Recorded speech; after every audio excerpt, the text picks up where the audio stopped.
Hey guys, welcome back to my YouTube channel. నేను మీ అనిల్. ఈ వీడియోలో నేను నా మాస్టర్ జర్నీకి స్టార్టింగ్ నుండి ఎండింగ్ వరకు మొత్తం ఎంత ఖర్చు వచ్చిందనేది క్లియర్గా ఈ వీడియోలో చెప్తాను. ఫస్ట్గా నేను బీటెక్ 4-1లో ఉన్నప్పుడే పాస్పోర్ట్ అప్లై చేసుకున్నాను. పాస్పోర్ట్కు మనకు ఐఎన్ఆర్లో 1500 అనేది. అండ్ నెక్స్ట్ దాని తర్వాత నేను డ్రైవింగ్ లైసెన్స్ తీసుకున్నాను. మన ఇండియన్ డ్రైవింగ్ లైసెన్స్ అంటే ఇక్కడ రాగానే మనకు డ్రైవింగ్ లైసెన్స్ కంపల్సరీ ఒకవేళ డ్రైవ్ చేద్దాం అనుకుంటే. దానికోసం నేను ఇండియాలో ఉన్నప్పుడే డ్రైవింగ్ లైసెన్స్ తీసుకున్నాను. నేను దానికి నియర్గా ఒక 6000 వరకు ఖర్చు అయినాయి. అండ్ నెక్స్ట్ దాని తర్వాత మనకు జిఆర్ఈ ఎగ్జామ్ అనేది ఓవర్సీస్ స్కాలర్షిప్ కోసం కంపల్సరీ. అందుకోసం నేను జిఆర్ఈ ఎగ్జామ్ రాశాను. ఎగ్జామ్ కోసం నాకు ప్రిపరేషన్ అయిన ఎగ్జామ్ మొత్తానికి 32,000 అనేది వరకు ఖర్చు వచ్చింది. నెక్స్ట్ మనం దాని తర్వాత ఇప్పుడు మాస్టర్స్లో చేయాలంటే కంపల్సరీగా ఐఎల్స్ ఆర్ పీటీ అని రాయాలి. నేను ఫస్ట్ అటెంప్ట్లో ఐఎల్స్ రాశాను, దానికి 17,000. కానీ నాకు స్కోర్ తక్కువ రావడం వల్ల ఐఎల్స్కి 17,000 బొక్కబడ్డాయి. నెక్స్ట్ నేను ఇంకా పీటీ రాశాను. పీటీకి నాకు 14,500 అనే ఖర్చు వచ్చింది. పీటీని మనం సెల్ఫ్గా ప్రిపేర్ అవ్వచ్చు ఆర్ మనం కోచింగ్ అయినా తీసుకోవచ్చు ఇక్కడ ఇన్స్టిట్యూట్లో. నెక్స్ట్ దాని తర్వాత నా పీటీ స్కోర్ రాగానే యూనివర్సిటీ అప్లికేషన్ పెట్టుకున్నాను. ఆర్ఎంఐటీకి అప్లికేషన్ 6,000. యూనివర్సిటీ ఫీ తర్వాత మనకు ఆఫర్ లెటర్ రాగానే మనకు యూనివర్సిటీ ఫీ అని దానిపైన వస్తుంది. యూనివర్సిటీ ఫీ అని నాకు నియర్గా 9,50,000 వరకు వచ్చింది. నెక్స్ట్ నేను దాని తర్వాత ఆఫర్ లెటర్ రాగానే యూనివర్సిటీ ఫీ పే చేశాను. అండ్ లోన్ ప్రాసెసింగ్ ఫీ కోసం 48,000 నియర్లీ. నేను ఎస్ బ్యాంక్ నుంచి తీసుకున్నాను.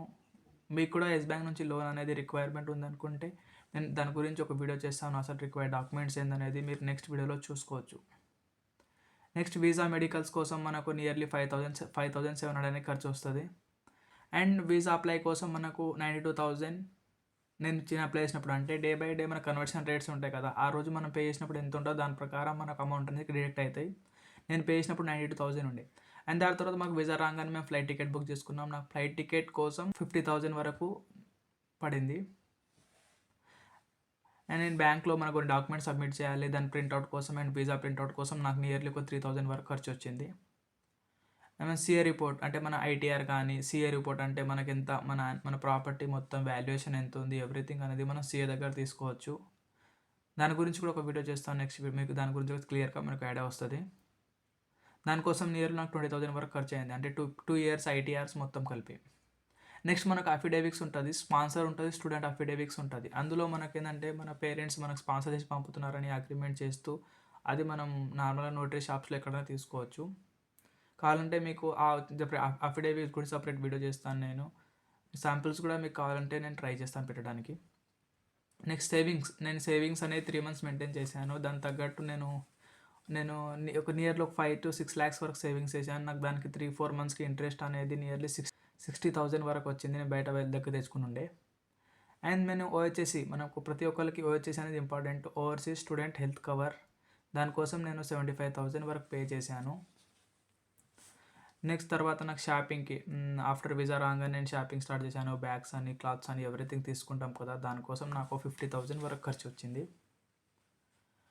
అండ్ మా ఇంట్లో ఇప్పుడు నేను వెళ్తున్నా అనే సంతోషంతో మా వాళ్ళు చిన్న ఫంక్షన్ లాంటి ప్లాన్ చేశారు. దానికి నియర్గా అంటే చుట్టాలను పిలవడం, దానికో నాకు 35 to 40 వరకు. అండ్ ఇప్పుడు నేను వెళ్తున్నానని మా ఇంట్లో చిన్న పార్టీ అనేది ప్లాన్ చేశారు. దానికోసం ఒక 30 to 40 వరకు నాకు ఖర్చు వచ్చింది. అండ్ నెక్స్ట్ నేను మా ఇంటి నుండి ఎయిర్పోర్ట్ వరకు రావడానికి కార్ అనేది తెచ్చుకున్నాము. అందులో రావడానికి మాకు 20 వరకు, అంటే మొత్తం పోవన్ రాను పెట్రోల్తో పాటు ఎవ్రీథింగ్ వరకు 20 వరకు వచ్చింది. ఇక్కడ నా టోటల్ ఖర్చు చేసుకుంటే 15,14,400 వరకు వచ్చింది. అంటే ఇది మనం ఖర్చు పెట్టే విధానం ఉంటుంది. అంటే నార్మల్గా వచ్చే ఖర్చు మాత్రం ఇదే.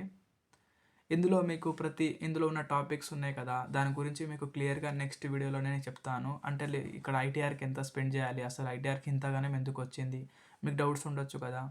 ఇలాంటి మరిన్ని వీడియోస్ కోసం నా ఛానల్ని లైక్, షేర్ అండ్ సబ్స్క్రైబ్ చేసుకోండి. Thank you for watching. Let's meet in next video.